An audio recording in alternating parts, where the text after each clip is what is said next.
ஏதோ தன்னை எம்ஜிஆர் நினைச்சுக்கிட்டு ஜெயலலிதா அம்மையார் மாதிரி நினைச்சுக்கிட்டு சவுண்ட் விடுறாரு. உங்க அப்பா பேரை சொல்லிதான் உனக்கே தெரியுது. உங்க அப்பாவுடைய அடையாளத்தை தான் நீ வாழ்ந்துகிட்டு இருக்கிற. அப்படித்தானே ஸ்டாலின் சொல்றார். எடப்பாடி பழனிசாமி எம்ஜிஆரை போல அம்மா பேரை சொல்லி அவர் போல என்னமோ மக்கள் கூட்டணும். நான் ஒண்ணுமே இல்லப்பா, நான் தொட்டேன் கீழே இருந்தா மேல வந்து பல கூட்டத்தில் சொல்லிட்டேன். கீழே இங்க இருக்கின்றவரை போல எங்களுடைய தலைவர் பேச்சை கேட்டு படிப்படியா உயர்ந்து இங்க வந்திருக்கிறேன்.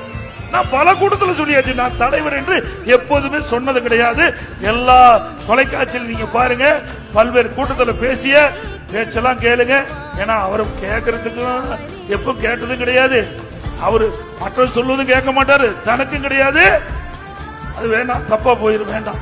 அதிகமா பேசினா அவர் வேற விமர்சனம் பண்ணா நீ ஒருமையில பேசுறான்னு சொல்லுவார். ஆக திரு ஸ்டாலின் அவர்களே, தயவு செய்து நாங்க பேசுவதை கவனிங்க.